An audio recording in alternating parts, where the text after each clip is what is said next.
إن الحمد لله نحمده ونستعينه ونستغفره ونعوذ بالله من شرور أنفسنا ومن سيئات أعمالنا من يهده الله فلا مضل له ومن يضلل فلا هادي له وأشهد أن لا إله إلا الله وحده لا شريك له وأشهد أن محمدا عبده ورسوله يا أيها الذين آمنوا اتقوا الله حق تقاته ولا تموتن إلا وأنتم مسلمون يا أيها الناس اتقوا ربكم الذي خلقكم من نفس واحدة وخلق منها زوجها وبث منهما رجالا كثيرا ونساء واتقوا الله الذي تساءلون به والأرحام إن الله كان عليكم رقيبا يا أيها الذين آمنوا اتقوا الله وقولوا قولا سديدا يصلح لكم أعمالكم ويغفر لكم ذنوبكم ومن يطع الله ورسوله فقد فاز فوزا عظيما وإن خير الكلام كلام الله وخير الهدي هدي محمد صلى الله عليه وسلم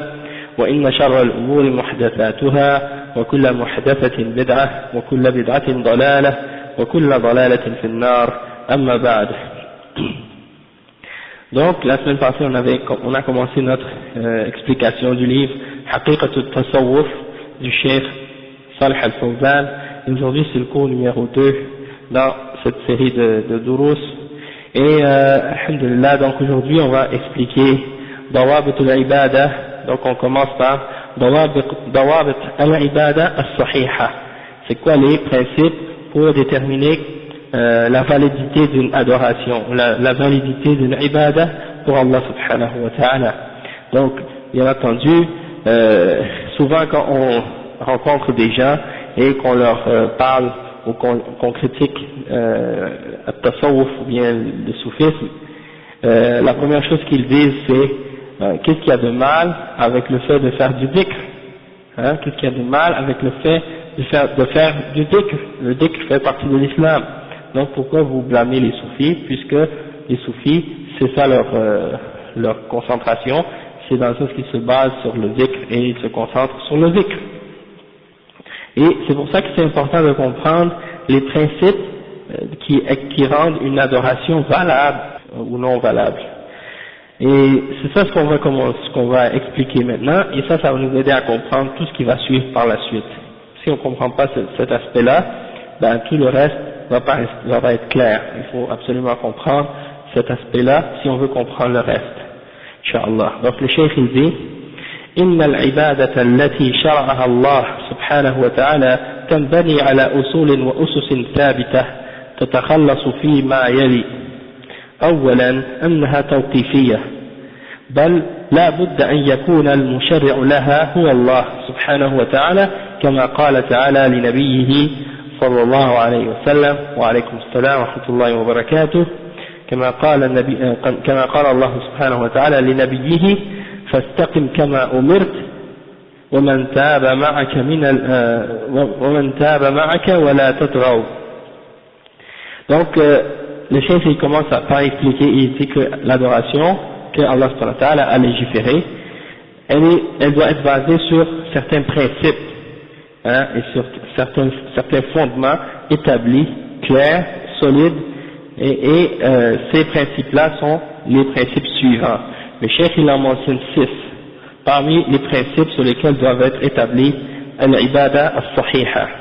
Donc la première qu'il mentionne c'est que al-ibada doit être tawqifiyya, annaha tawqifiyya, et il dit bima'na annahu la majala lil-ra'yi fiha, c'est-à-dire que tawqifiyya ça veut dire quoi? Ça veut dire elle se limite au texte, elle s'arrête au texte.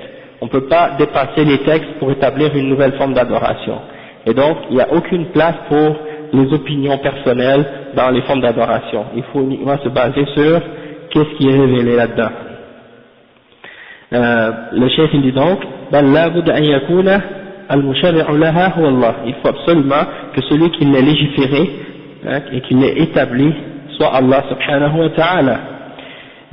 Comme Allah subhanahu wa ta'ala il dit à son prophète, fastaqim kama umirt, et mets-toi droit sur le droit chemin comme Allah subhanahu wa ta'ala te l'a commandé, et ainsi que ceux qui se sont repentis à Allah subhanahu wa ta'ala avec toi et ne transgressent pas la limite.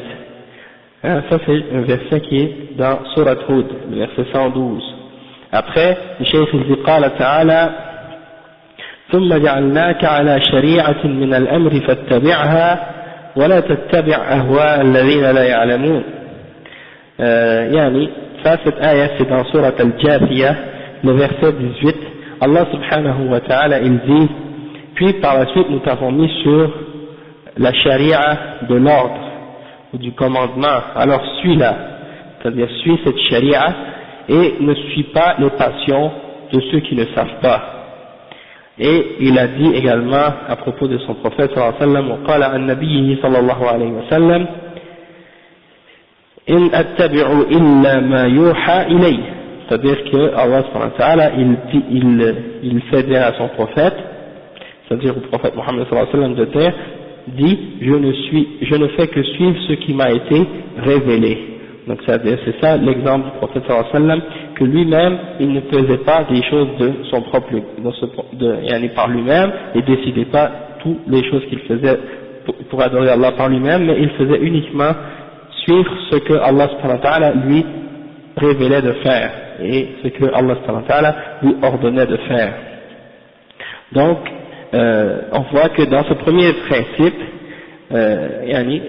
il y a le fait que les soufiyas ont contredit cet aspect-là, parce que dans le soufiyya, dans la religion des soufis, le cheikh de la tariqa, c'est lui qui établit pour les gens qui le suivent, pour les mourides, c'est lui qui établit pour eux les adhkar, les formes de dhikr, ou qu'est-ce qu'ils appellent le le wird soufi, et donc à cause de ça on voit que il y a une forme de tashri'a de leur part là-dedans. Et également le cheikh de la tariqa, il peut établir certaines formes de salat qui n'existent pas dans la sharia. Également le fait qu'ils ont divisé la sharia, ou qu'ils ont divisé la religion en deux parties, la sharia et la tariqa, et également la sharia et la haqiqa.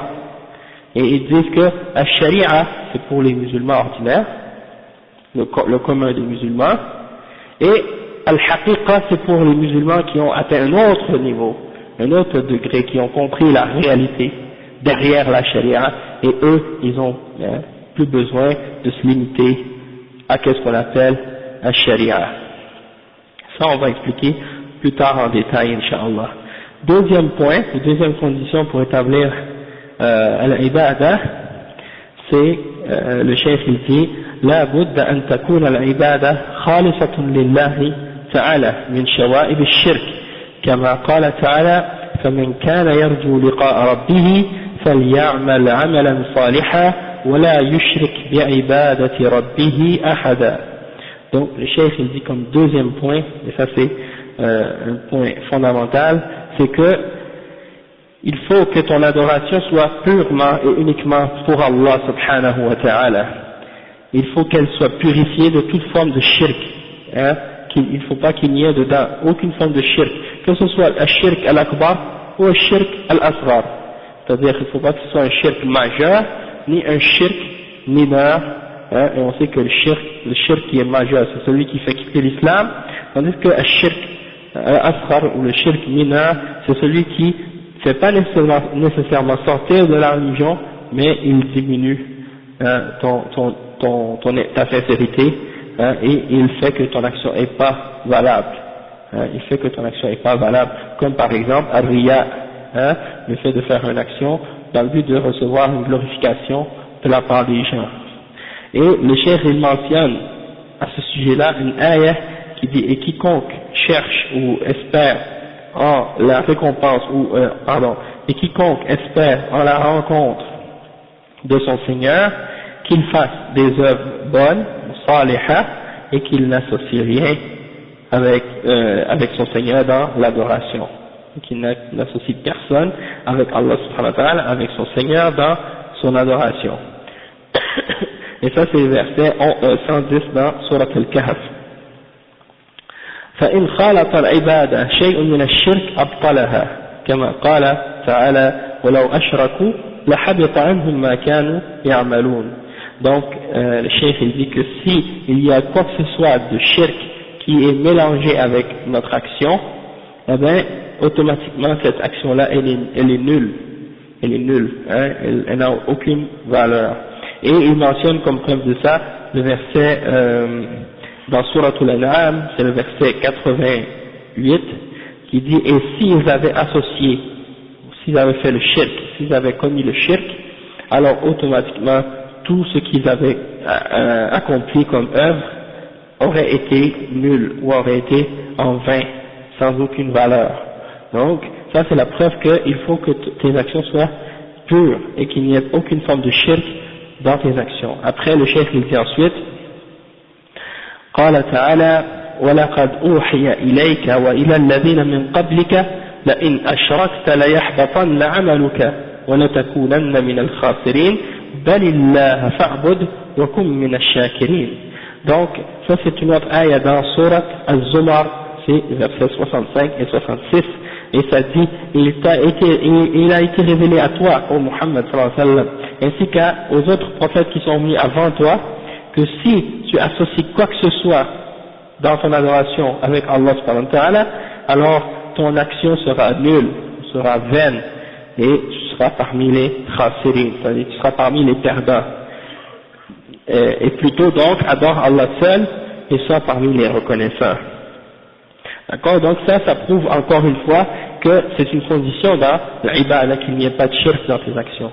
Et ça également, ça contredit des aspects de la religion des soufis, hein, puisque eux sont des gens qui, en général, invoquent d'autres avec Allah subhanahu wa ta'ala lorsqu'ils font des du'as. Lorsqu'ils ont un malheur ou lorsqu'ils ont un problème, ils vont aller à la tombe d'un des walis et ils vont l'invoquer ou lui demander quelque chose en dehors d'Allah subhanahu wa ta'ala. Ils vont parfois même faire sacrifier un animal à sa tombe. Ils vont lui demander des vœux, lui faire des vœux, attacher des nœuds auprès de la grille de sa tombe ou quelque chose comme ça, et ils vont lui demander une faveur, et également ils vont faire le tawaf autour de la tombe parfois, et caresser les murs ou le contour de la tombe, et tout ça c'est des formes d'adoration qui sont uniquement pour Allah subhanahu wa ta'ala, et on n'a pas le droit de les offrir à un mort ou à un saint ou à un wali quelconque. Et il y a également d'autres formes de shirk que ces gens-là appliquent et pratiquent dans leur façon de pratiquer l'islam. Et donc ça c'est juste pour montrer que ces deux conditions-là ne sont pas respectées de la part de ces gens-là. Comme j'ai dit plusieurs fois, dans la plupart des pays musulmans, dans chaque village, parmi les différents villages dans les pays musulmans, on trouve une tombe d'un de ces personnages qui est décédé, à qui on attribue la qualité d'être un wali ou d'être un saint, et à qui on attribue la capacité d'être capable de guérir les malades ou d'aider les gens en détresse, ou même d'aider à améliorer ou aider dans les problèmes de la vie, des choses de ce genre. Et ça c'est shirk akbar sans aucun doute, et ça fait quelqu'un sortir de la religion musulmane. Et ça c'est des choses qui sont présentes dans les croyances et dans les applications des soufis et qu'ils ne dénoncent pas. Troisième principe dans l'ibada, le cheikh dit ثالثا لا بد أن يكون القدوة في العبادة والمبين لها رسول الله صلى الله عليه وسلم. Donc لا بد أن يكون القدوة في العبادة والمبين لها رسول الله صلى الله عليه وسلم كما قال تعالى لقد كان لكم في رسول الله أسوة حسنة وقال تعالى وما آتاكم الرسول فخذوه وما نهاكم عنه فانتهوا. Donc le cheikh il dit qu'il faut absolument que l'exemple qu'on suit dans l'adoration soit l'exemple du prophète sallallahu alayhi wa sallam, le prophète Muhammad sallallahu alayhi wa sallam, comme Allah subhanahu wa ta'ala il dit dans le Coran, dans Surat Al-Ahzab, le verset 21, il y a certes pour vous, en la personne du messager d'Allah sallallahu alayhi wa sallam, une des meilleurs exemples, ou une bonne exemple à suivre. Et il dit également dans Surat Al-Hashr, le verset 7, il dit, et ce que le messager vous donne, prenez-le, et ce qu'il vous interdit, abstenez-vous-en. Donc ça c'est un ordre et c'est un commandement pour dire que on doit prendre ce que le prophète sallallahu alayhi wa sallam nous a donné et laisser tomber tout ce qu'il nous a interdit de faire. Et ça s'applique aux adorations, et ça s'applique également aux autres aspects des choses de la dunya. Hein, pas seulement aux affaires de la dunya, mais principalement et fondamentalement, ça s'applique aux croyances, d'accord, parce que c'est la base de la religion, hein, et aux actes d'adoration, principalement également. Et le cheikh dit également, وقال النبي صلى الله عليه وسلم من عمل عملا ليس عليه أمرنا فهو رد الحديث رواه مسلم. Donc le prophète sallallahu alayhi wa sallam, il a été rapporté à son sujet selon Aïcha radiyallahu anha, qu'elle a dit que le prophète sallallahu alayhi wa sallam a dit, celui qui fait une action qui ne fait pas partie de notre religion, c'est-à-dire elle n'est pas dans le Coran, elle n'est pas dans la Sunna, et bien cette action-là, elle est rejetée. Hein, elle ne sera même pas acceptée par Allah subhanahu wa ta'ala. Et donc, comme on l'a expliqué plusieurs fois, c'est pas suffisant que pour qu'une action soit bonne ou acceptée par Allah, qu'elle soit faite avec une bonne intention. Même si tu as la meilleure intention du monde, hein, et même si tu as le meilleur, ton but c'est de faire le bien, si ton action n'est pas en accord avec l'exemple de ce que le prophète sallallahu alayhi wa sallam nous a apporté, Allah ne va pas l'accepter. Allah ne veut pas l'accepter. Comme on dit, il y a cette condition qu'il faut que ce soit en accord avec ce que le prophète sallallahu alayhi wa sallam nous a demandé de faire.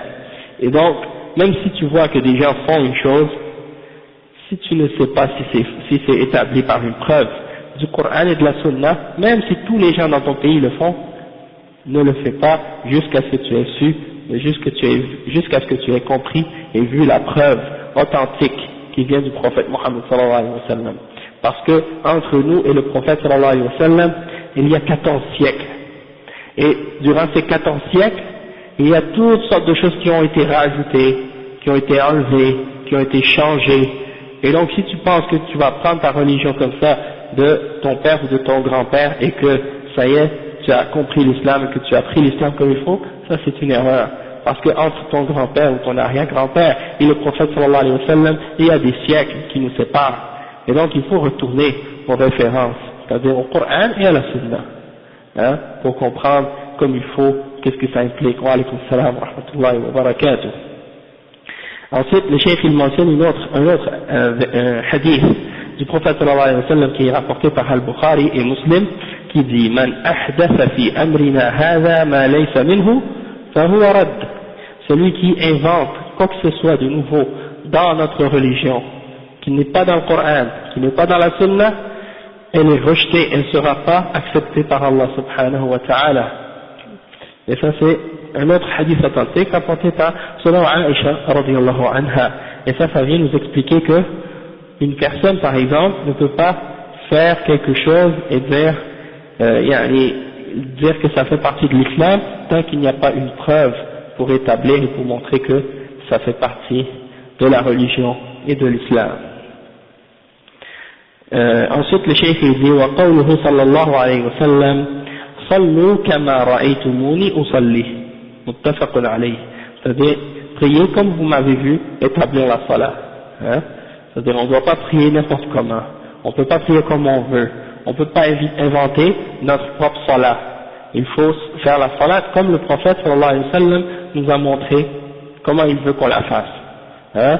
Si une personne vient aujourd'hui et puis nous dit on va faire une nouvelle sorte de salat, et dans cette salat il y a 15 rak'at, et dans chacune de ces rak'at on doit faire 10 sujoud, et dans chacune de ces sujoud on doit réciter Qul huwa Allahu ahad 20 fois, hein, et bien on va lui dire où est-ce qu'elle est ta preuve qu'on doit faire cette salat, hein, et qui l'a ramené. Il va dire ouais mais écoute, c'est pas haram de faire la salat. Il dit non, c'est sûr que c'est pas haram de faire la salat. Faire la salat c'est bien, sauf que le prophèet sallallahu alayhi wa sallam il a dit sallu kama ra'aytumuni usalli, priez comme vous m'avez vu prier, hein. Et là il pourrait dire mais toi tu veux empêcher les gens de faire la salat. Allah subhanahu wa ta'ala il dit ara'ayta alladhi yanha 'abdan idha salla, as-tu vu celui qui veut interdire un serviteur lorsqu'il veut faire la salat? Donc il dit toi tu veux m'interdire de faire la salat, hein, tu vois, et ça c'est une shubha, c'est vrai, parce qu'il essaie de se baser sur ça pour essayer de faire une bid'a, pour essayer de faire une innovation. Le prophète sallallahu alayhi wa sallam a dit Sallu kama ra'aytumuni usalli wa man amila amalan laysa alayhi amruna fahuwa rad. Donc nous on aime la salat et on aime le dhikr et on aime al-khayr, tout ce qui est bien on l'aime, sauf qu'il faut que ce soit fait dans les limites et dans les règles que le prophète sallallahu alayhi wa sallam nous a enseignées. Si tu veux amener quelque chose de nouveau, quelque chose qui est pas amené par le prophète sallallahu alayhi wa sallam, ce ne sera jamais accepté, même si tu le fais jour et nuit sans arrêt. Wa alaykum salam wa rahmatullahi wa barakatuh. Wallah, si tu te tiens dans la mosquée, les deux pieds dans les airs et la tête par terre et que tu dis ça c'est une ibadah, Allah va pas accepter de ça rien du tout. Parce qu'il n'y a pas de preuve pour dire ça. Hein? Et même si tu dis ça c'est une ibadah ou ça c'est quelque chose qui va me rapprocher d'Allah, ça va rien te rapprocher et au contraire, ça va t'éloigner même d'Allah subhanahu wa ta'ala. Également, le prophète sallallahu alayhi wa sallam a dit Khudhu anni manasikakum, rawahu Muslim. Donc, le prophète sallallahu alayhi wa sallam il a dit pour la salade de prier comme on l'a vu prier, et ça implique qu'on doit prier comme ça nous a été enseigné dans les hadiths, parce que bien entendu, aucun d'entre nous, on a vu le prophète Muhammad sallallahu alayhi wa sallam en personne. C'est uniquement les sahaba qui l'ont vu, et les sahaba, radiyallahu anhum, ils nous ont transmis comment le prophète sallallahu alayhi wa sallam priait, et ça a été recueilli par les ulama de hadith, et ils l'ont mis dans leurs livres, et jusqu'à aujourd'hui, ils sont là présents, et on peut retourner à ces livres pour savoir comment le prophète sallallahu alayhi wa sallam priait, et on peut prier comme si on le voyait, si on suit l'exemple qui est rapporté dans les paroles du prophète sallallahu alayhi wa sallam dans les hadiths et dans les exemples que les sahaba nous ont rapportés à son sujet. Et également pour le hajj, il a dit Khudhu anni manasikakum. Dans le hajj, il a dit prenez vos rites du hajj de moi et non de personne d'autre. Et c'est pour ça que le prophète sallallahu alayhi wa sallam a fait hajj al-wada', le dernier hajj, le hajj d'adieu, et dans ce hajj là il a dit Khudhu anni manasikakum, il a dit prenez vos rites de moi, suivez mon exemple pour faire le hajj, pas le hajj de personne d'autre, le hajj du prophète Muhammad sallallahu alayhi wa sallam. D'accord? Il a ghayri dhalika min al-nusus, et donc il y a beaucoup d'autres textes à ce sujet-là, mais le chef il se limite à ces textes-là, et ça c'est les fondements. D'accord?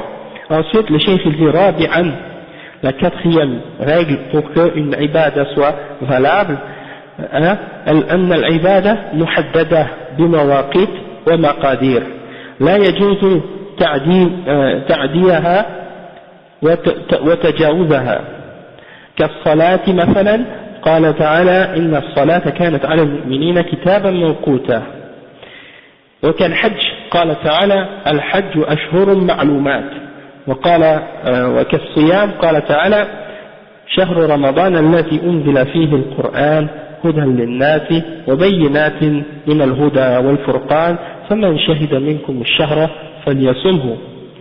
Donc qu'est-ce que le cheikh veut nous expliquer par ces différents versets ici? Il essaie de nous expliquer un principe très très important en ce qui concerne l'adoration. Il essaie de nous faire comprendre que l'ibada elle est limitée et elle est déterminée par des périodes spécifiques et dans des quantités spécifiques également. Donc, il n'est pas permis pour nous de dépasser ces limites et ces nombres ou cette quantité que le prophète sallallahu alayhi wa sallam nous a demandé de respecter. Comme par exemple, as-salat, Allah subhanahu wa ta'ala dit inna as-salata kanat 'ala al-mu'minina kitaban mawquta. La salat, elle a été déterminée par Allah subhanahu wa ta'ala dans des temps spécifiques dans la journée. Quelqu'un ne peut pas arriver et prier salat al-isha à n'importe quel moment de la journée. Il y a un temps spécifique. Et si quelqu'un veut prier al-isha ou bien une autre prière comme al-dhuhr avant le temps, elle ne sera pas acceptée par Allah subhanahu wa ta'ala. Même si tu dis je vais prier salat al-fajr aujourd'hui, maintenant, Allah ne va pas l'accepter. Pourquoi? Parce que c'est pas encore le temps. La même chose que le cheikh a mentionné également pour al-hajj. Il dit al-hajj ashhurun ma'lumat. Le hajj a lieu dans les mois connus, dans un mois connu, c'est le mois de Dhul Hijjah. Si quelqu'un veut faire le hajj dans le Rabi' al-Awwal ou bien dans un autre mois de l'année, Rajab ou bien Sha'ban, ça ne sera pas valable. Il faut respecter le temps de l'année. ok. Également, as-siyam, si quelqu'un veut faire le mois de Ramadan, hein, il veut le faire dans un autre mois, comme le mois de Dhul Hijjah ou un autre mois, Al-Umrah, il n'y a pas un temps spécifique de l'année pour le faire, ça c'est, disons, c'est laissé ouvert, sauf que c'est juste la question de savoir quand il y a une limite qui a été établie par la charia, eh bien on doit s'y limiter à cette limite-là, et pas essayer de se permettre de faire des choses qui n'ont pas été déterminées par la charia, ou bien de mettre des limites là où il n'y en a pas, hein, de mettre des limites là où il n'y a pas de limite dans la charia, ça peut devenir une bid'a également, ou bien là où il y a des limites, ne pas respecter ces limites. Par exemple, s'il n'y a pas de limite pour faire l'umrah un temps spécifique de l'année, et que toi tu dis, il faut faire l'umrah durant, par exemple, le mois de Shawwal, ou bien un autre mois de l'année, eh bien là, tu dois amener une preuve. Par exemple, il y a un dalil que de faire l'umrah dans les 10 derniers jours du Ramadan, il y a une grande ajr pour faire ça. D'accord? Et ça c'est clair dans les hadiths, ça il y a une preuve. Mais par contre, pour dire à quelqu'un, tu dois faire le umrah à tel moment de l'année, ou à tel mois de l'année, ou des choses comme ça, comme si tu dis c'est ça qu'il faut faire, là il faut amener une preuve. D'accord? Donc ça c'est un exemple. Si quelqu'un te dit tous les lundis à 5 heures de la journée, quand tu es dans la journée à 5 heures, il faut absolument que tu récites 1000 fois Qul huwa Allahu ahad tous les lundis.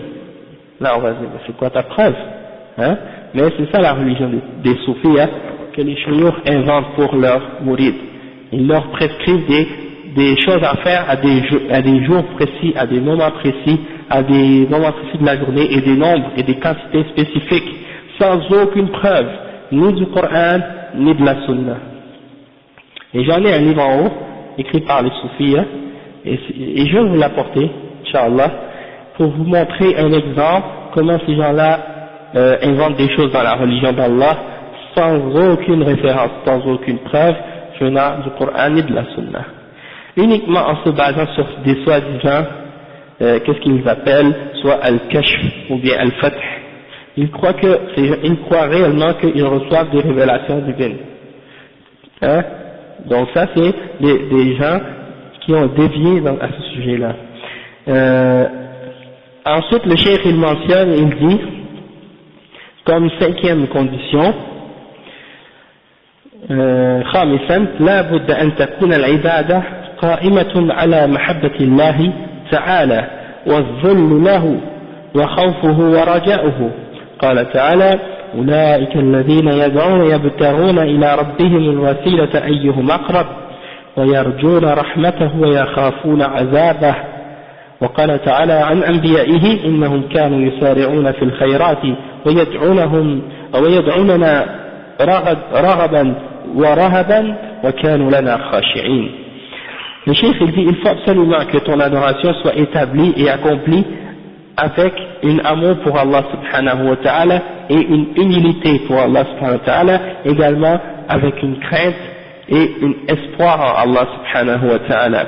Comme Allah subhanahu wa ta'ala il dit dans le verset 57 dans Surat Al-Isra, il dit ceux-là, c'est-à-dire ceux que les gens parmi les mouchriquins invoquent en dehors d'Allah, eux-mêmes ils invoquent Allah et ils espèrent en leur Seigneur, hein, ils cherchent un moyen pour se rapprocher de leur Seigneur, hein, pour savoir lequel va être le plus près d'Allah, et ils espèrent en sa miséricorde et ils craignent son châtiment. C'est-à-dire, comme par exemple, les chrétiens, ils invoquent Isa et ils invoquent Maryam.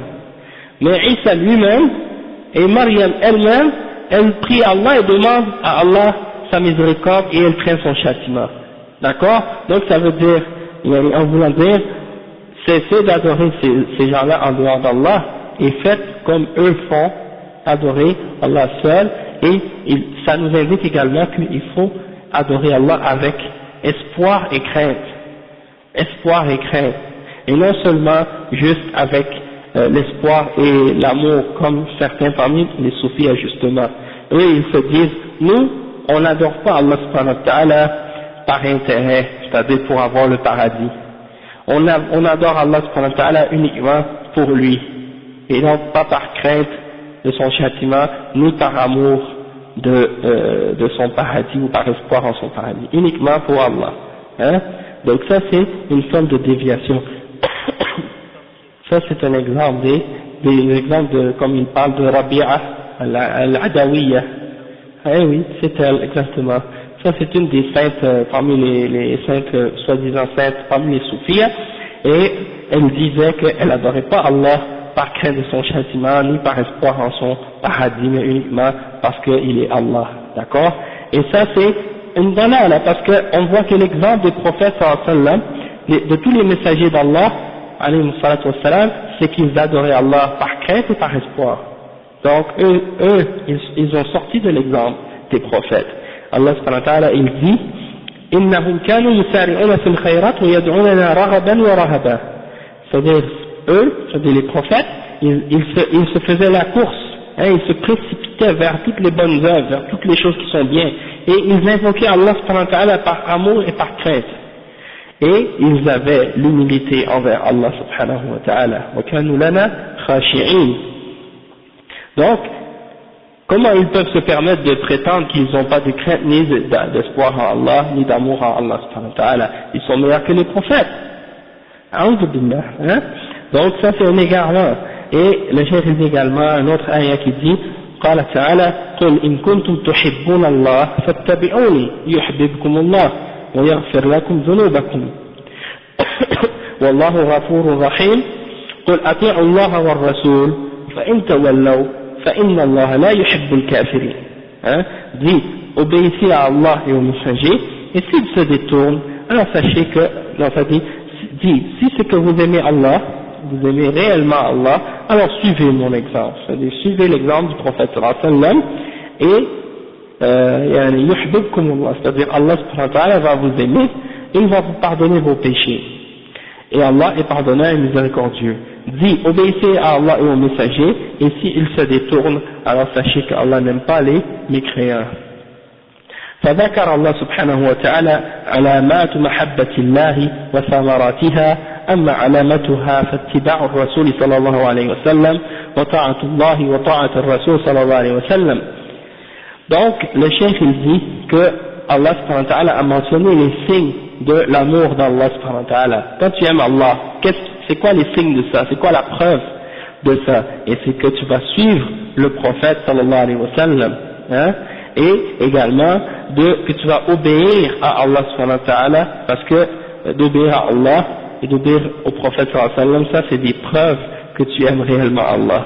Et il dit, et les fruits de ça, les fruits de cette obéissance à Allah et à son messager, ça va faire en sorte que Allah va t'aimer en retour, et qu'il va te pardonner tes péchés, et qu'il va te donner une miséricorde de sa part. Donc ça, c'est les fruits de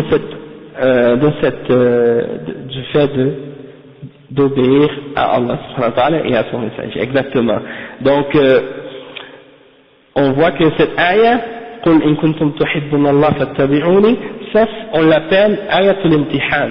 C'est l'ayah qui nous teste pour voir est-ce que vraiment on est des croyants, est-ce que vraiment on aime Allah subhanahu wa ta'ala, parce que si on aime vraiment Allah, on doit faire l'obéissance à son messager et suivre son messager, hein, sallallahu alayhi wa sallam. Donc c'est un test, et que c'est un test que les soufis n'ont pas passé malheureusement, parce que justement ils ne se limitent pas à l'exemple du prophète sallallahu alayhi wa sallam, et on va voir des exemples de ça dans ce qui va suivre incha'Allah. Ensuite le cheikh dit سادسا أن العبادة لا تسقط عن المكلف أن العبادة لا تسقط عن المكلف من بلوغه عاقلا إلى وفاته. قال تعالى ولا تموتن إلا وأنتم مسلمون. وقال تعالى واعبد ربك حتى يأتيك اليقين. D'accord? Donc le cheikh dit que comme sixième principe dans l'adoration, c'est que ton adoration elle ne tombe pas, c'est-à-dire l'obligation d'obéir à Allah subhanahu wa ta'ala, elle reste, hein, et tu restes sous la responsabilité d'établir cette adoration-là du moment où tu atteins la puberté jusqu'à ta mort. Allah subhanahu wa ta'ala, il dit, il ne mourrait qu'en état de soumission, c'est-à-dire qu'en étant musulman. Il ne mourrait pas excepté qu'en étant musulman. Hein, ça c'est le verset 102 dans Al-Imran, et il dit, et adore ton Seigneur jusqu'à ce que la mort te vienne. D'accord? Et ça c'est le verset 99 dans Surat Al-Hijr. Wa'bud rabbaka hatta ya'tiyaka al-yaqin. Toutefois, pour les soufis, il y a une autre compréhension de ce verset-là, et ils l'ont interprété al-yaqin en voulant dire adore Allah jusqu'à ce que tu atteignes la certitude. Donc ces gens-là, vous allez comprendre plus tard que c'est des gens qui se prescrivent à eux-mêmes, ils se prescrivent pour eux-mêmes des formes de dhikr et des formes de danse et des formes de d'afkar ou de ibadat, hein, et ils croient que lorsqu'ils vont accomplir ces formes d'adoration-là et ces formes de rituels-là que leurs shuyukh leur ont prescrit de faire, ils arrivent à un niveau de certitude, hein, et après ce niveau, après qu'ils ont atteint ce degré, ils ne sont plus obligés de respecter aucune des règles de l'islam, c'est-à-dire ils ne sont plus obligés de prier. Exactement. Exactement. Donc vous allez voir par exemple, ils sont tous assis et le cheikh là, il est là assis aussi, et quand c'est l'heure de la prière, ils vont se lever, certains d'entre eux vont se lever pour prier, et le cheikh lui, il va rester assis, il bouge pas. Et là, si quelqu'un va aller lui demander, cheikh, pourquoi tu fais pas la salat, il dit, moi j'ai atteint al-yaqin, j'ai atteint un niveau, et maintenant j'ai plus besoin de faire ça. Et parfois il va pas dire ça, il va dire, moi j'ai déjà prié, maintenant pendant que vous me voyez assis actuellement présent sur là où je suis parti à Mecca, j'ai fait la prière là-bas et je suis revenu. Hein? Et ça c'est des choses que vous voyez dans leurs livres, c'est écrit des choses comme ça. D'accord? Il y a des turuq soufiyya où ils distinguent entre les membres selon leur degré par des différentes couleurs. Ça existe. Et puis par le différent, parce que aussi quand par exemple un mourid entre dans la tariqa, il doit faire une initiation. Et lorsqu'il est accepté dans la tariqa, le cheikh lui remet qu'est-ce qu'on appelle al-khirqa, ou bien al-khirqa, c'est-à-dire un vêtement, un tissu qu'il porte, et ça veut dire qu'il a été accepté dans la tariqa, il doit porter ce vêtement-là. Ça, où ça existe? Ça existe partout. Même à Montréal, il y en a. Oui, mais il y en a plusieurs comme ça. Il n'y en a pas juste là-bas, il y en a partout. Il y en a sur Avenue du Parc, il y en a. Ouais, c'est ça. C'est parce que eux, les soufis pratiquent. Pardon? Ah oui, en Algérie, oui, il y en a. Ah, il y a des gens ici, il y a des parce que les soufis, ils pratiquent pas ça, bien entendu, devant les gens. Ils ont un tafsir, les soufis, ils ont un tafsir pour les versets, ils l'interprètent toujours à leur façon. Parce qu'ils ont une idée que, justement, Allah leur a ouvert certaines compréhensions et certains mystères, certains secrets sur la religion que seuls eux peuvent connaître, et ceux qui ont été initiés. Là, je me souviens plus. Faut que tu me rappelles. Ah. Ok, mais je me rappelle plus, mais il y a beaucoup d'histoires. Eux, ils se basent, quand ils prennent le hadith, ils regardent pas l'authenticité, ils se basent jamais sur l'authenticité, c'est-à-dire, pour eux, si ça satisfait les chiites, puis aussi les soufis, parce que vous allez savoir qu'en fait, les chiites et les soufis ont une seule et même origine. Les premiers soufis, c'était des chiites à l'origine, d'accord? Et c'est d'eux que ça vient après, ça s'est répandu dans le monde sunnite par la suite, d'accord? Donc, en tout cas, j'ai oublié le point, qu'est-ce que je voulais dire en fait? à propos de ce qu'on expliquait ah oui, les soufis, ils sont ici, juste pour dire qu'ils sont à Montréal, c'est qu'ils pratiquent leur truc dans leur monastère, parce que ce sont des, on les appelle zawaya ou zawiya, ou bien d'autres noms comme ça qu'ils ont, et c'est pas des mosquées seulement, c'est comme des sortes de lieux où ils se réunissent pour pratiquer leur bid'a, leur tasawwuf. Et quand ils meurent, souvent, si le cheikh a fondé cette zawiya, eh bien, il est enterré dans cette zawiya, et on construit par-dessus une qubba, c'est-à-dire un dôme, et là, les gens vont venir par la suite, venir faire des pèlerinages à cet endroit-là, et ouais, il y a ça en Algérie, bien sûr, et en Maroc, et partout, c'est pas juste dans des pays du Maghreb, là. Il y en a en Afrique, il y en a en Asie, il y en a partout où vous allez aller dans les pays musulmans, vous allez trouver des choses comme ça, d'accord? À Médine, il y en avait, mais plus maintenant, ça a été. Mhm.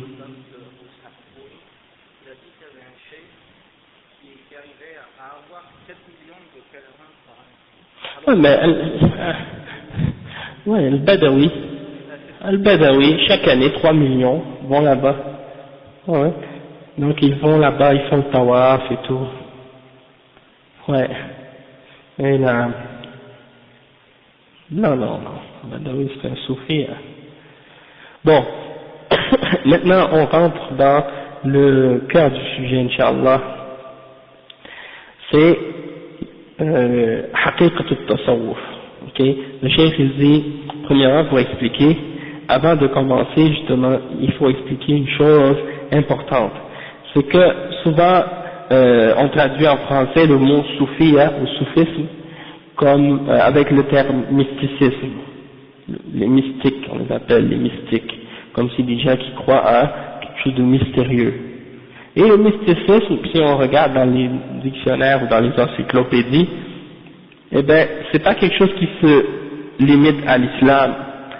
Dans le mot mysticisme en français, ça se limite pas uniquement à l'islam. Il y a le mysticisme juif, il y a le mysticisme chrétien, il y a le mysticisme grec, et il y a des mysticismes dans presque toutes les religions. Le mysticisme juif, on l'appelle la Kabbale. Ok, et il y a d'autres formes de mysticisme dans différentes cultures, dans différentes religions. C'est quelque chose qui est caché. Ok, c'est quelque chose qui est caché du reste des gens, qui est pratiqué en secret. D'accord. Mais le soufisme est particulier à l'islam. Mais il a des liens avec plein d'autres croyances de ces autres formes de mysticisme là. Et en réalité, il vient de ces origines-là, il vient pas de l'islam, d'accord? D'accord? Et il y a un autre terme aussi qui est utilisé parfois, c'est l'ésotérisme. Hein? Comme l'ésotérisme, c'est ça que ça veut dire une connaissance qui est secrète, qui est cachée, qui est uniquement connue par des gens qui ont été, initiés à ces connaissances-là. Et ça fait partie des groupes qu'on appelle dans l'islam, ou parmi ceux qui s'attribuent ou qui prétendent faire partie de l'islam, on les appelle al-Batiniyoun. Al-Batiniyoun. Et les sectes Batiniya, ou les Batinites, si on peut le traduire en français, sont parmi les plus connus al-Ismaïliya, al-Duruz, al-Nusayriya, ok, ça c'est parmi les plus importantes et les plus connues, ok, et ça c'est des gens qui ne croient pas en Allah, ne croient pas au prophète sallallahu alayhi wa sallam, ne croient pas au Yawm al-Akhir, ne croient pas au paradis, ne croient pas en l'enfer, ne croient pas à aucun, c'est comme des athées, ne croient pas au Coran, ne croient pas qu'il y a quelque chose de halal ou quelque chose de haram, pour eux tout est halal, et toutes ces choses-là, pour eux c'est juste symbolique.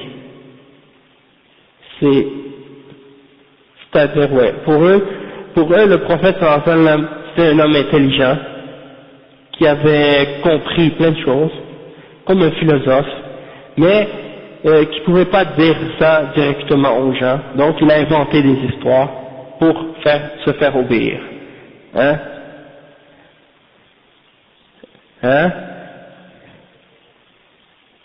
Bon, c'est ça, c'est ça l'histoire ou la croyance des Batiniyoun.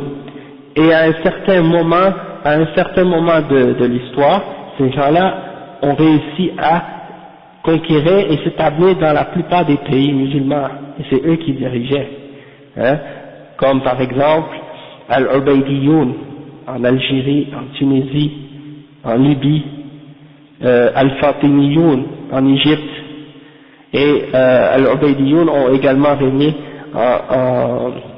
au Yémen, en Égypte, en Perse, même à la Mecque et à Médine à un moment donné, hein. Donc ils ont été très puissants à un certain moment donné, et c'est uniquement lorsque Salah ad-Din al-Ayyubi est venu qu'il a écrasé ces gens-là et qu'il a repris le pouvoir dans ces endroits-là et qu'il a chassé ces sectes-là, hein. Et par la suite il a combattu les croisés, c'est-à-dire les chrétiens, il les a chassés de la Palestine. Ah, ben à la fin, tout le monde, ils sont tous d'accord pour dire qu'à la fin, bon, peut-être ils vont dire, ils ont fait une entente de paix à la fin et tout ça, mais quand même, Salah ad-Din a repris le contrôle. Qu'est-ce qu'ils reconnaissent ou qu'est-ce qu'ils ne reconnaissent pas, l'important c'est qu'est-ce qui est arrivé, nous on le prie, alhamdulillah, et puis le problème c'est juste que, bon, aujourd'hui, ils s'amusent à déformer l'histoire pour toujours faire plaisir à pour toujours en leur avantage, toujours c'est comme ça. Mais qu'est-ce qui est triste, c'est que les jeunes musulmans, eh ben, on leur enseigne cette histoire déformée, et puis ils y croient. C'est rare les jeunes musulmans qui ont vraiment compris l'histoire réelle, l'histoire islamique, telle que les choses se sont vraiment produites. Allah understand. Donc, c'était, oui. Non, vas-y. Non, c'est quoi? Ok, d'accord. Taïb, Inch'Allah. Également, les soufis, hein, juste un autre point avant de rentrer dans le sujet, c'est que souvent, ils utilisent un terme qu'on appelle az-zuhd. Ok? Et az-zuhd, c'est quoi? Az-zuhd, c'est-à-dire, disons, de pas donner à la dunya une grande importance dans ton cœur, et de le mettre au devant de l'amour d'Allah et de l'amour de son prophète sallallahu alayhi wa sallam. D'accord? Donc, c'est-à-dire que tout ce qui est dans la dunya, tu as le droit de l'aimer, tu as le droit de le posséder, tu as le droit de t'enrichir dans la dunya et d'avoir les biens de la dunya, sauf que tu ne dois jamais le mettre devant ton amour d'Allah ou devant l'amour du prophète sallallahu alayhi wa sallam. Comme Allah subhanahu wa ta'ala dit dans plusieurs versets, زُيِّنَ لِلنَّاسِ حُبُّ الشَّهَوَاتِ مِنَ النِّسَاءِ وَالْبَنِينَ وَالْقَنَاطِيرِ الْمُقَنطَرَةِ من الذهب والفضة والخيل المصومة والأنعام والحرث ذلك متاع الحياة الدنيا. Mais c'est juste pour dire que Allah subhanahu wa ta'ala, il a embelli pour les gens les shahawat dans cette dunya, les désirs et les plaisirs qui ont rapport avec les femmes et les enfants, le plaisir d'avoir des enfants, et les richesses de l'or, de l'argent, les maisons, les biens, les commerces, toutes les choses que tu peux posséder, les chevaux, les montures, toutes ces choses-là, c'est des choses que les gens aiment dans la dunya. Et tout ça, ça fait partie des choses de la dunya, mais il faut savoir toujours que al-akhirah, dans l'akhirah, quelque chose de, c'est ça, si vos pères, et vos fils, hein, et vos frères, et vos femmes, non, وأزواجكم وعشيرتكم, et vos tribus, vos familles, et vos biens que vous avez recueillis, et le commerce que vous faites et que vous avez peur de perdre, hein, et les biens et les demeures que vous possédez, si tout ça c'est plus aimé par vous que Allah et son messager, et de lutter dans son chemin, alors attendez jusqu'à ce que Allah subhanahu wa ta'ala vienne avec son commandement. Ok? Donc ça c'est pour dire que le mu'min, il a le droit d'aimer ces choses de la dunya, mais il ne peut pas les placer devant l'amour d'Allah et l'amour du messager et la lutte dans son chemin. D'accord? Mais dans le langage qui est compris par la plupart des gens aujourd'hui, az-zuhd a une autre compréhension, et des fois en français on traduit ce mot-là par l'ascétisme. Ok? Et l'ascétisme, ça n'a rien à voir avec az-zuhd. L'ascétisme, c'est quoi? Tel qu'il est compris par beaucoup de gens aujourd'hui, c'est tel que c'est défini par dans certaines encyclopédies, c'est des méthodes qui consistent à réprimer ses désirs et à s'interdire les plaisirs et à s'imposer des mortifications jugées utiles au progrès de l'âme ou censées être agréables à Dieu.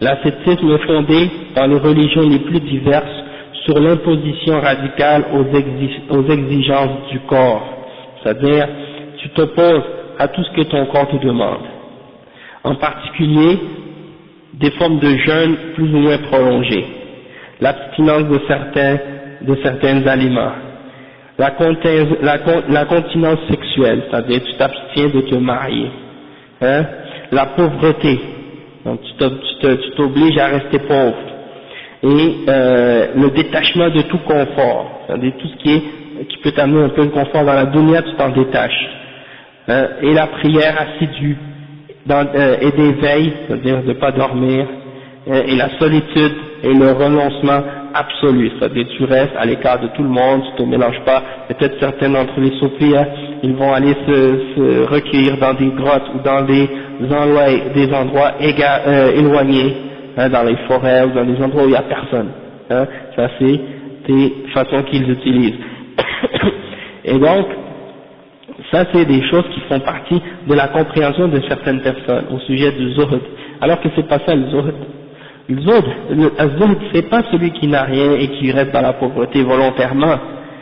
Le zuhd, c'est celui qui a tout, au contraire, il peut avoir toutes les richesses et tous les biens de la dunya, sauf que pour lui, de l'avoir aujourd'hui ou de le perdre demain, c'est équivalent pour lui. Ça ne lui cause aucun plus, aucun moins. Et non. Il y a une définition aussi de l'ascétisme ou bien du zuhd chez les soufis et chez ces gens-là, les mystiques, qui va un peu plus loin encore, qui dit le terme d'ascète s'applique également à la discipline qui s'impose de manière à acquérir un haut degré de vertu et d'aptitude à diriger ses pensées et à purifier son âme. Donc eux ils s'imaginent que en pratiquant ces applications-là, ces adorations-là, ces choses qu'ils se mettent à eux-mêmes comme difficulté. Par exemple, certains soufis, qu'est-ce qu'ils s'obligent à faire? Ils vont s'obliger à se détacher de tous les biens de la vie et de vivre, par exemple, aller vivre dans un dépotoir ou dans les poubelles et avec les chiens. Et même certains d'entre eux, ils disent, tu vas pas devenir un soufi tant que tu n'as pas brisé ton ego. Et ils répètent toujours ça, il faut briser l'ego. Donc une des manières qu'ils vont utiliser pour briser leur ego ou leur nafs, c'est c'est la rabaisser et l'humilier. Donc tu vas aller vivre dans les poubelles avec les chiens et tu manges des déchets avec les chiens, et donc ça c'est un exemple qu'il donne pour dire que tu vas te casser ton ego.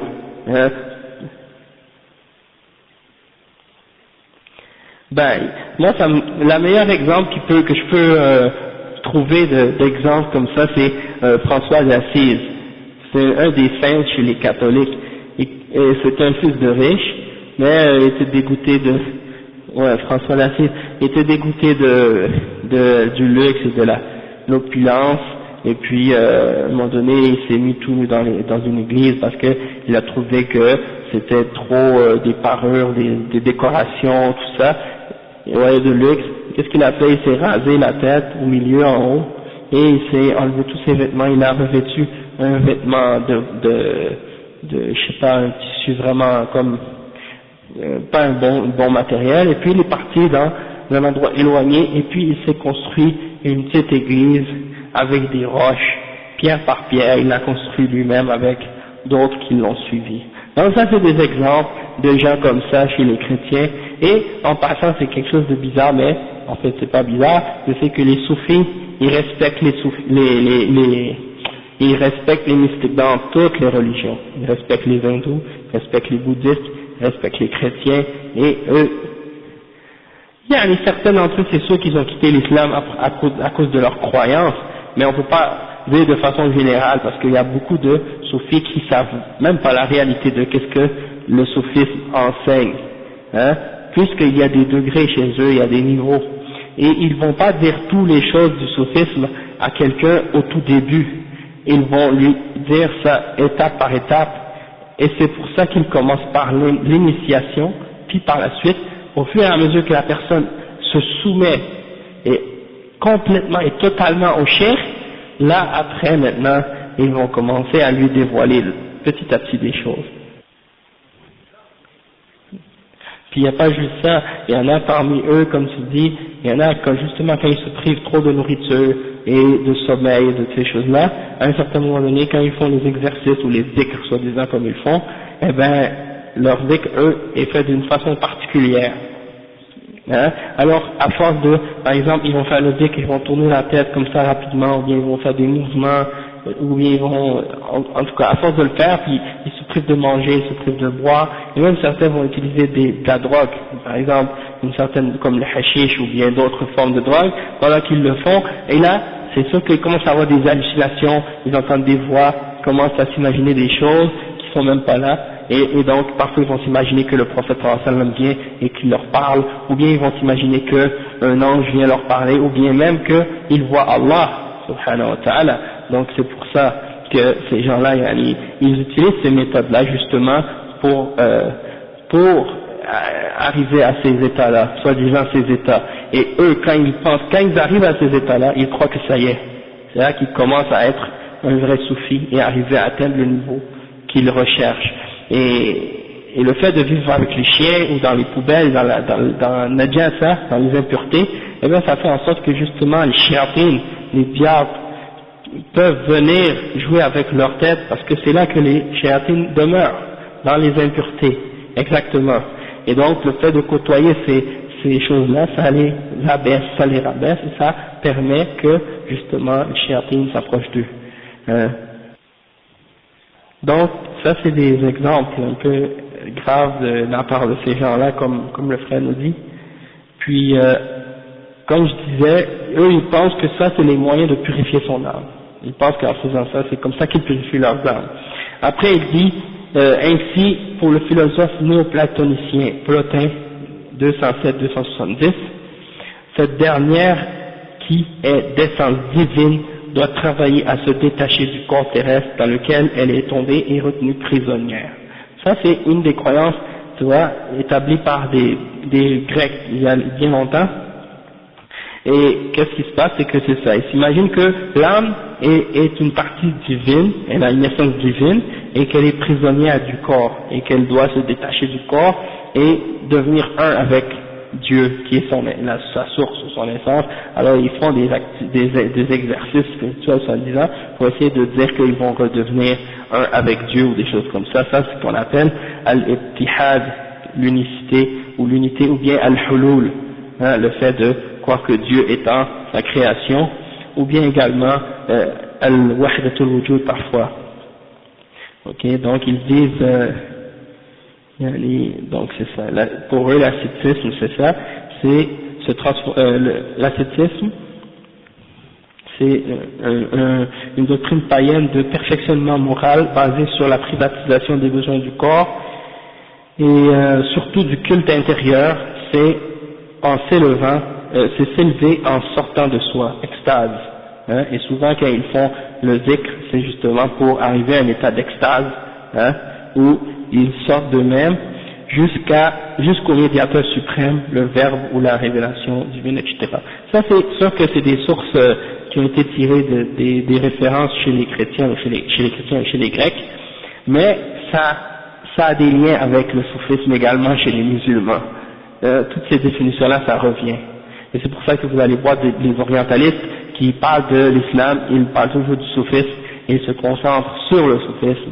Hein, et subhanallah, tellement qu'il y a des orientalistes qui sont approfondis dans le soufisme que certains musulmans, quand ils parlent du soufisme, sont obligés de se référer à des auteurs non musulmans parmi ces auteurs-là, parce que c'était des spécialistes dans ce domaine-là. Et le but, pourquoi ils se concentrent justement sur l'étude du soufisme, c'est pour arriver à créer justement des shubuhat, et d'appeler le plus de musulmans justement à la déviation en se basant sur cette, disons, cette ouverture-là qu'ils ont créée chez les musulmans. Et on va comprendre pourquoi plus tard, Inch'Allah. Donc,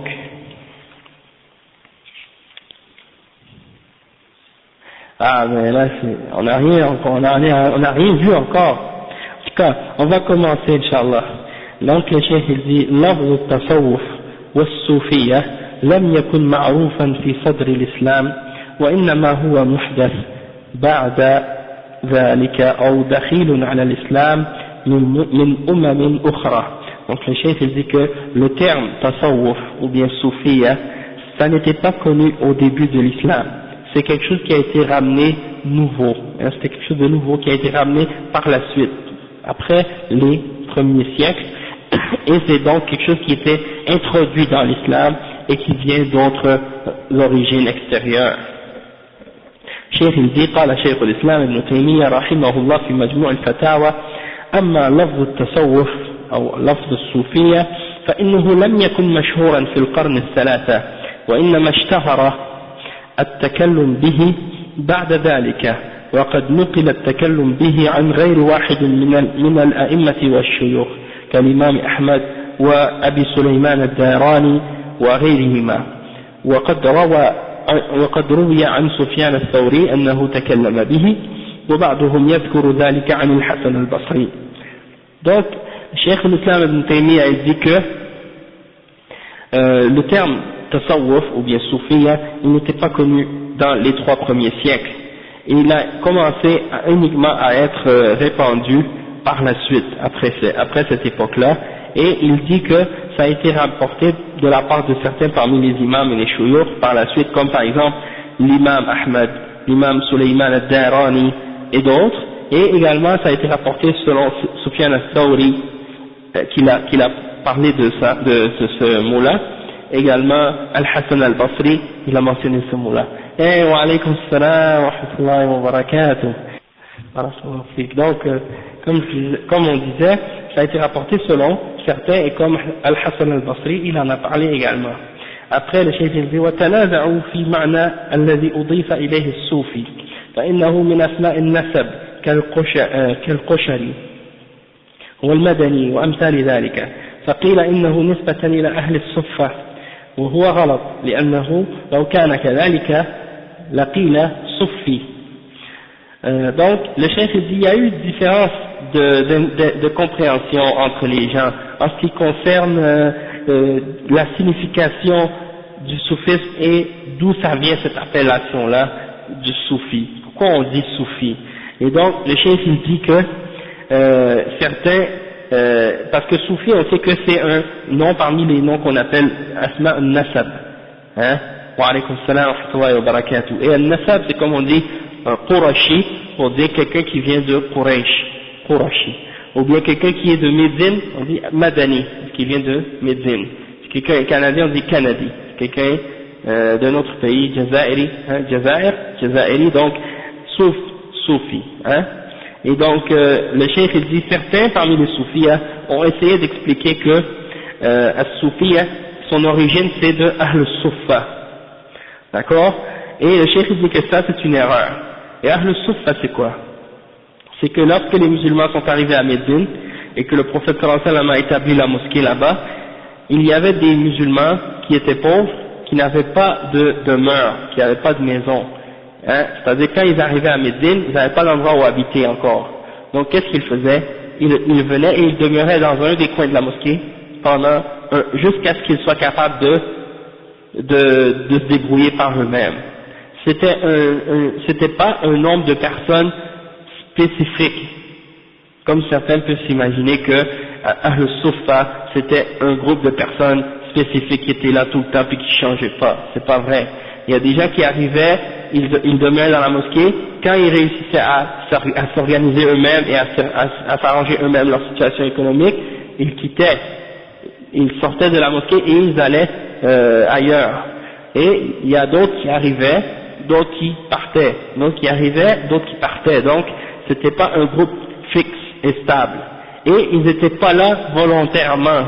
c'était pas Ahl-Suffa, c'était pas des gens qui préféraient ou qui voulaient être dans la pauvreté. C'est des gens qui étaient là parce que c'était la force des choses. C'était comme ça que Allah leur a destiné les choses. Mais quand ils réussissaient à se sortir de la misère, ils le faisaient. Et ils partaient et ils allaient ailleurs. D'accord? Et donc le cheikh il dit que de dire que As-Soufi ça vient de Ahl-Suffa, eh ben c'est faux, puisque si c'était le cas, on n'aurait pas dit Soufi, on aurait dit Soufi. Hein? Et ensuite le cheikh il dit وقيل نسبة إلى الصف المقدم بين يدي الله. Donc il y en a d'autres qui ont essayé d'expliquer que Soufi ça vient de As-Saf, le premier rang, hein, As-Saf al-Muqaddam. Et le cheikh il dit que ça c'est faux. وهو أيضا غلط فإنه لو كان كذلك لقيل صفي. Si c'était le cas, si c'était pour dire le premier rang qui est devant Allah, on n'aurait pas dit Soufi, on aurait dit Safi, parce que c'est As-Saf. Mais donc c'est une erreur dans le sens linguistique. Ensuite, le cheikh il dit وقيل نسبة إلى الصفوة من خلق الله. C'est-à-dire, il y en a d'autres qui ont dit que c'est As-Safwa, c'est-à-dire le meilleur de la création d'Allah, ou bien la crème de la crème, si tu veux dire, parmi les créatures d'Allah, As-Safwa. Et donc, le cheikh il dit que ça également c'est une erreur. لأنه لو كان كذلك لقيل صفوي. Si c'était le cas, si ça vient de Safwa, on n'aurait pas dit Soufi, on aurait dit Safawi. Donc ça prouve que c'est pas de cette origine-là. وقيل نسبة إلى الصوفة صوفة ابن بشر ابن طابخة قبيلة من العرب كانوا يجاورون بمكة من الزمن القديم وينسب إليهم النساك وهذا وإن كان موافقا للنسب من جهة اللفظ فإنه ضعيف أيضا. Donc il dit que ça c'est faible. Il y en a qui l'attribuent à une tribu parmi les tribus des Arabes, attribué à Soufa, fils de Bishr, il y en a une longue chaîne, et il dit que ça c'est une tribu parmi les tribus arabes qui était avoisinante de la Mecque depuis une période très ancienne, et ils disent que c'est à cette personne-là que ces gens-là reviennent dans leur généalogie. Mais le cheikh dit وهذا وإن كان موافقا للنسب من جهة اللفظ فإنه ضعيف أيضا لأن هؤلاء غير مشهورين ولا معروفين عند أكثر النساك ولأنه لو نسب النساك إلى هؤلاء لكان هذا النسب في زمن الصحابة والتابعين وتابعيهم أولى. Donc il dit que ces gens-là, c'est faible de les attribuer à cette personne-là ou à cette tribu-là en se basant sur ce terme-là, parce que ces gens-là n'étaient pas connus. ولأن غالب من تكلم بالصوفي لا يعرف هذه القبيلة ولا يرضى أن يكون مضافا إلى قبيلة في الجاهلية لا وجود لها في الإسلام. Donc il dit que la plupart également de ceux qui ont parlé du mot soufi, ils ne connaissent même pas cette tribu-là, et ils n'accepteraient même pas de se faire attribuer ou d'appartenir à cette tribu qui était dans la Jahiliya et qui n'a même pas aucune présence dans l'islam. وقيل وهو المعروف أنه نسبة إلى الصوف فإنه أول ما ظهرت الصوفية في البصرة. Donc il dit que qu'est-ce qui est plus connu, qu'est-ce qui est plus accepté, c'est que as-Soufiyya ça retourne à as-Souf, c'est-à-dire la laine. Et il dit que c'est ça qui est le plus clair et le plus apparent. Et pourquoi? Parce que les premiers gens qui ont été parmi les Soufiyya, c'était les gens de Basra, et ils ont commencé à se distinguer justement parce qu'ils portaient de la laine. Basra c'est en Irak, une ville de l'Irak. Ouais, ça existe encore. نعم. Et le cheikh dit وأول من ابتنى دويرة الصوفية بعض أصحاب عبد الواحد ابن زيد وعبد الواحد من أصحاب الحسن وكان في البصرة من المبالغة في الزهد والعبادة والخوف ونحو ذلك ما لم يكن في سائر أهل الأمصار.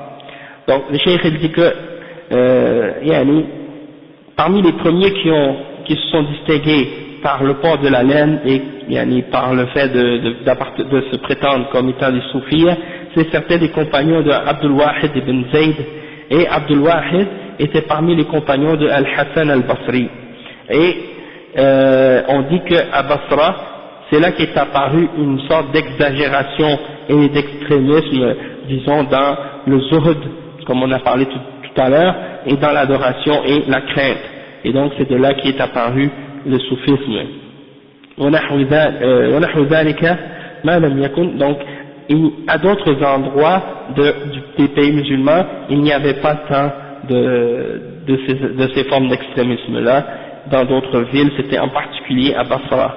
Après le cheikh dit وقد روى أبو الشيخ الأصفهاني بإسناد عن محمد ابن سيرين أنه بلغه أن قوما يفضلون لباس الصوف.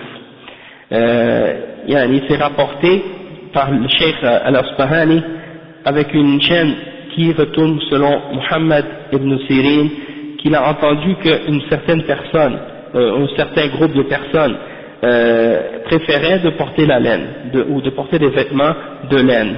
فقال إن قوما يتخيرون لباس الصوف يقولون إنهم يتشبهون بالمسيح ابن مريم وهدي نبينا أحب إلينا وكان صلى الله عليه وسلم يلبس القطن وغيره أو كلاما نحو هذا أو نحو من هذا. Donc le cheikh il dit que Mohammed ibn Sirin a répondu quand il a entendu ça, il a dit il y a des gens qui préfèrent ou qui choisissent de porter de la laine et ils disent qu'ils veulent imiter Al-Masih. Et la guidance de notre prophète Muhammad sallallahu alayhi wa sallam est préférable pour nous. Et le prophète sallallahu alayhi wa sallam, le fils de Marie, Isa, ok, donc il disait qu'il voulait imiter Al-Masih, Jésus, fils de Marie. Et donc le cheikh Mohammed ibn Sirin, l'imam Mohammed ibn Sirin, il dit que la guidance du prophète Mohammed sallallahu alayhi wa sallam est préférable pour nous que de suivre la guidance ou l'exemple de Isa ibn Maryam, si c'était le cas. Hein. Et le prophète Mohammed sallallahu alayhi wa sallam, il portait le coton et d'autres matériaux, et il ne portait pas donc, il se limitait pas juste à une catégorie ou à une sorte de tissu en particulier. وكلاما نحو من هذا, et il a dit quelque chose dans ce sens-là. ثم يقول بعد ذلك وهؤلاء نسبوا إلى اللبسة الظاهرة وهي لباس الصوف فقيل في أحدهم صوفي وليس طريقهم مقيدا بلبس الصوف ولا هم أوجبوا ذلك ولا علقوا الأمر به ولكن أضافوا إليه لكونه ظاهر الحال. Donc le cheikh il dit que ces gens-là, après avoir dit ça, il a dit ces gens-là yani, en apparence, c'est ça qui est arrivé, c'est que c'est en apparence, ils ont porté de la laine et donc c'est resté comme attribut pour eux et on les a appelés comme ça, soufis. Même si c'est pas limité, ils se limitent pas uniquement à porter de la laine, ils peuvent porter d'autres choses que de la laine également, et ils ne limitent pas ou ils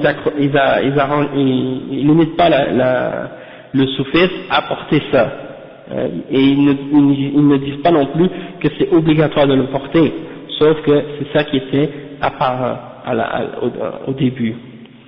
Il a un قال فهذا أصل التصوف ثم إنه بعد ذلك تشعب وتنوع. Donc ça c'est les paroles de Cheikh al-Islam Ibn Taymiyyah dans Majmu' al-Fatawa, et on le retrouve également dans le livre qu'il a écrit qui s'appelle Al-Furqan Bayna Awliya ar-Rahman wa Awliya al-Shaytan. Il y a cette citation là également. Et pour terminer, donc le Cheikh il dit après que c'est ça le fondement ou la base du tasawwuf, c'est le fait que ces gens-là au début ils portaient de la laine et ils faisaient ça pour imiter les chrétiens. Et par la suite, qu'est-ce qui est arrivé avec le soufisme, c'est que ça s'est diversifié, puis ça s'est, disons, divisé en différentes branches par la suite. انتهى كلامه يرحمه الله يعطي أن التصوف وكلامه رحمه الله يعطي أن التصوف نشأ في بلاد الإسلام على يد عباد البصرة نتيجة لمبالغتهم في الزهد والعبادة، ثم تطور بعد ذلك، والذي توصل إليه بعض الكتاب العصريين أن التصوف تسرب إلى بلاد المسلمين من الديانات الأخرى كالديانة الهندية والرهبانية والنصرانية، وقد يستأنس لهذا بما نقله الشيخ عن ابن سيرين أنه قال إن قوما يتخيرون لباس الصوف ويقولون إنهم يتشبهون بالمسيح ابن مريم وهدي نبينا أحب إلينا، فهذا يعطي أن التصوف له علاقة بالديانة النصرانية. Donc le cheikh il dit que ça nous donne ou ça nous montre que le soufisme est apparu dans les pays musulmans de la part des adorateurs ou bien des gens qui, disons, se limitaient à l'adoration, qui se concentraient plus sur l'adoration dans la ville de Basra. Et l'origine de cette manifestation-là, ça vient du fait que ces gens-là exagéraient dans le zuhd, dans l'ascétisme, et ils exagéraient également dans l'adoration. Et par la suite, ça a évolué, ou bien plutôt ça a dégénéré, jusqu'à ce que ça arrive au fait que ces gens-là, comme ça a été expliqué par certains auteurs actuels, contemporains, ils ont expliqué que le soufisme a été, disons, influencé ou tiré dans différents pays musulmans, et ça a été influencé, ça a été amené dans différents pays musulmans, ça a été tiré, disons, de l'influence de plusieurs autres religions, comme par exemple la religion de l'hindouisme et le monachisme, al-Rahbaniya, les moines et les gens qui vivent dans les monastères, des trucs comme ça, et le christianisme également. Et donc, on peut également comprendre de la parole de Mohammed ibn Sirin, l'imam Mohammed ibn Sirin, que ces gens-là ont un lien avec le christianisme, la religion chrétienne, du fait qu'ils ont voulu porter de la laine en imitant, soi-disant, Isa ibn Maryam. D'accord? Donc ça c'est ce que le cheikh il dit. ويقول الدكتور صابر طعيمة في كتابه, son livre qu'il a écrit, c'est un docteur qui s'appelle Sabir Ta'ima, qui s'appelle التصوف معتقدا ومسلكا. Ça c'est un des auteurs qui a écrit sur le soufisme, et il dit quoi dans son livre? Il dit يبدو أنه لتأثير الرهبنة المسيحية التي كان فيها الرهبان يلبسون الصوف وهم في أديرتهم كثيرة من المنقطعين لهذه الممارسة على امتداد الأرض التي حررها الإسلام بالتوحيد، وأعطاه هو الآخر دورا في التأثير الذي بدا على سلوك الأوائل. Donc qu'est-ce qu'il dit? Il dit que qu'est-ce qui est évident, qu'est-ce qui est apparent, c'est que il y a eu un impact ou une influence des moines chrétiens, le fait que ces gens-là ils vivaient un peu dans l'exclusion dans les monastères et qu'ils portaient de la laine dans leur monastère, et donc ils étaient coupés de la vie, etc. Et donc certains parmi les musulmans ont été influencés par ces gens-là, et on a vu apparaître ces comportements-là parmi certains des musulmans au début. Après, le cheikh dit وقال الشيخ إحسان إلهي ظهير رحمه الله في كتابه التصوف المنشأ والمصادر. Ça, Cheikh Ihsan Ilahi Zahir, c'est un des chouyours du Pakistan, d'origine pakistanaise, et c'est un des chouyours qui s'est concentré justement à écrire des livres dans sa vie. Il a écrit des livres sur les Shia, il a écrit des livres sur les Soufiyas et sur beaucoup d'autres sectes comme Al-Qadianiya et beaucoup d'autres, et rahimahullah, il est mort d'une façon tragique en fait. C'est que alors qu'il était en train de faire une conférence sur les Shia, il y a des chiites qui ont mis une bombe à l'endroit où il parlait, et donc ils ont fait exploser la bombe, et le cheikh rahimahullah il est mort lors de cette conférence là à cause de cette explosion. Donc qu'est-ce qui est arrivé à l'époque, c'est que le roi Fahd a fait commander un hélicoptère spécial pour aller chercher son corps au Pakistan et pour le ramener, pour le faire enterrer à Médine, rahimahullah.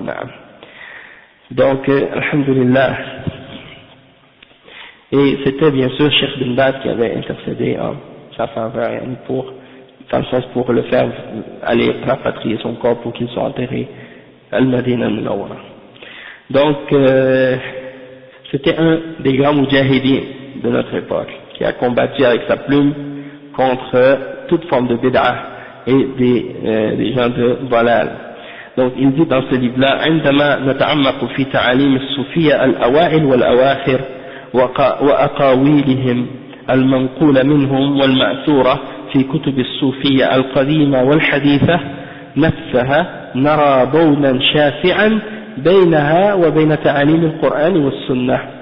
Il dit lorsqu'on s'approfondit dans les enseignements des premiers et des soufis, que ce soit les premiers ou ceux qui sont venus par la suite, et qu'on regarde leurs paroles qui ont été rapportées et transmises dans leurs livres, que ce soit les livres anciens ou les livres récents, eh bien on voit que dans leurs paroles, les paroles qu'eux-mêmes ont écrites, il y a une différence énorme entre ce qu'il y a dans les enseignements du Coran et de la Sunna et dans ce qu'ils écrivent eux dans leurs livres à eux. D'accord?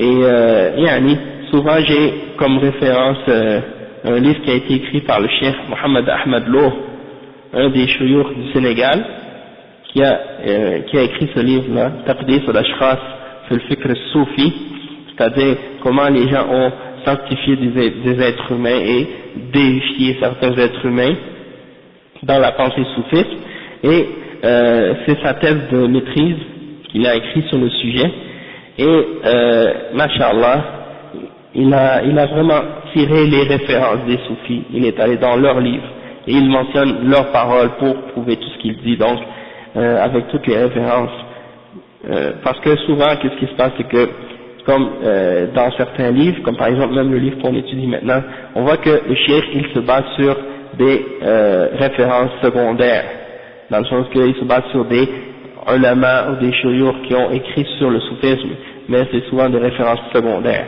tandis que Cheikh Mohamed Loh, rahimahullah, il est encore vivant, il est au Sénégal, hafizahullah, il est actuellement là-bas, mais lui qu'est-ce qu'il a fait? Il n'a pas utilisé des références secondaires, mais il est directement allé dans leurs écrits à eux, et donc il ramène leurs paroles directes, et c'est ça qui donne à son livre une force et une particularité spéciale dans la façon dont il a parlé du soufisme.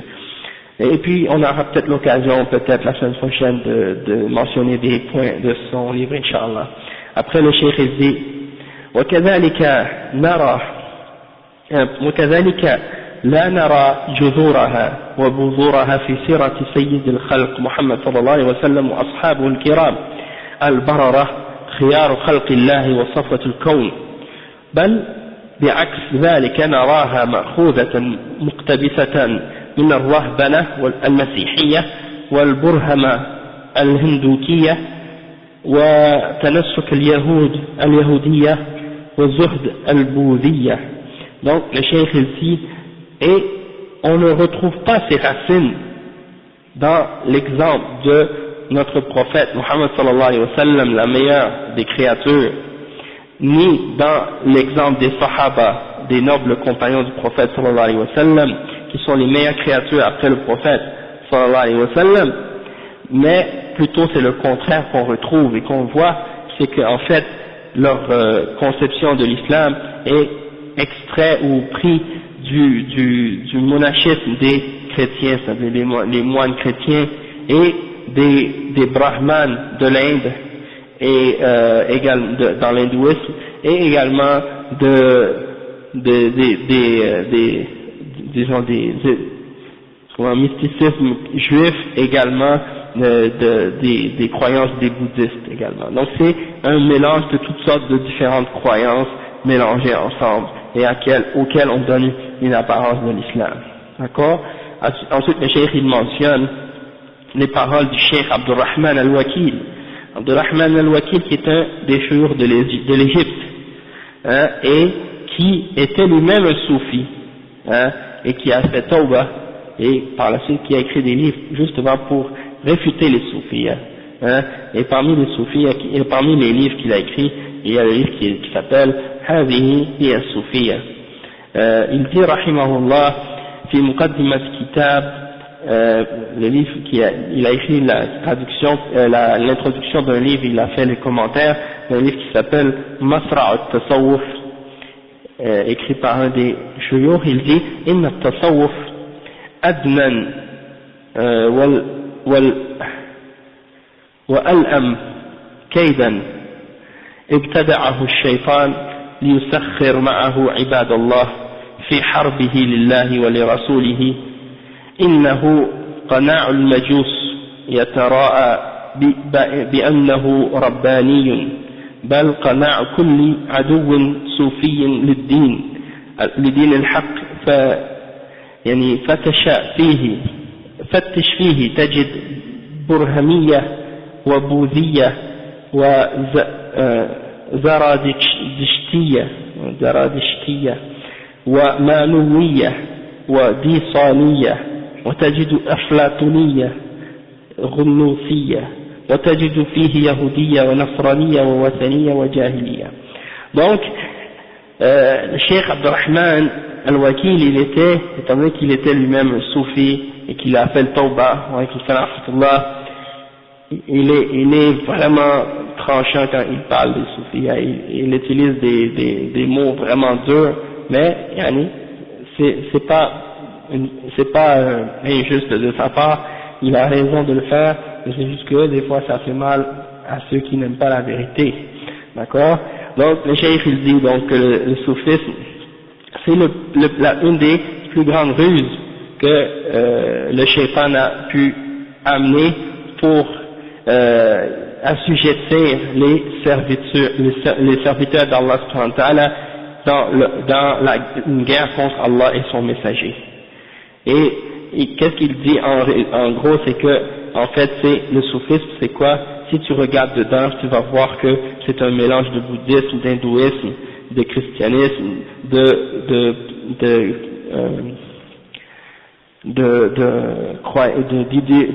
philosophie platonicienne, et puis de christianisme, de judaïsme et de paganisme, d'idolâtrie et d'ignorance. Donc c'est un mélange de toutes ces choses-là. Ensuite, pour terminer, le cheikh dit ومن خلال عرض آراء هؤلاء الكتاب المعاصرين في أصل الصوفية وغيرهم مما لم نذكره كثيرون يرون هذا الرأي، ويتبين أن الصوفية دخيلة على الإسلام. يظهر ذلك في ممارسات المنتسبين إليها، وتلك الممارسات الغريبة على الإسلام والبعيدة عن هديه، إنما نعني بهذا المتأخرين من الصوفية حيث كثرت وعظمت شطحاتهم. أما المتقدمين منهم فكانوا على جانب من الاعتدال كالفضيل بن عياض والجنيد وإبراهيم بن أدهم وغيرهم. Donc le cheikh il dit que à travers tout ce qu'on a vu des citations des auteurs contemporains sur le fondement du soufisme et d'autres également qu'on n'a même pas mentionné, qui sont très nombreux, on voit qu'ils ont tous cette opinion-là au sujet du soufisme. Et donc c'est clair que le soufisme est quelque chose qui a été introduit dans l'islam, et ça, on peut le comprendre dans les pratiques qui sont établies par ceux qui pratiquent et qui s'attribuent au soufisme eux-mêmes, parmi les formes de choses qu'ils pratiquent qui sont vraiment étranges et qui sont très très loin des enseignements de l'islam et de la guidance de l'islam. Et il dit que en particulier les gens qui sont venus dans une période plus loin, retardée ou plus éloignée du prophète sallam, parce que il dit ceux qui étaient au tout début, il y en a parmi eux qui avaient une certaine, disons, qui étaient assez modérés dans leur soufisme, mais ceux qui sont venus par la suite sont venus avec des idées et des choses vraiment qui n'ont aucun lien avec l'islam. Puis donc on va continuer sur ce thème-là la semaine prochaine, Inch'Allah. On va s'arrêter ici, puis on continue la semaine prochaine, bi'idhnillah. Subhanakallah wa bihamdika, ashhadu an la ilaha illa anta, astaghfiruka wa atubu ilayk.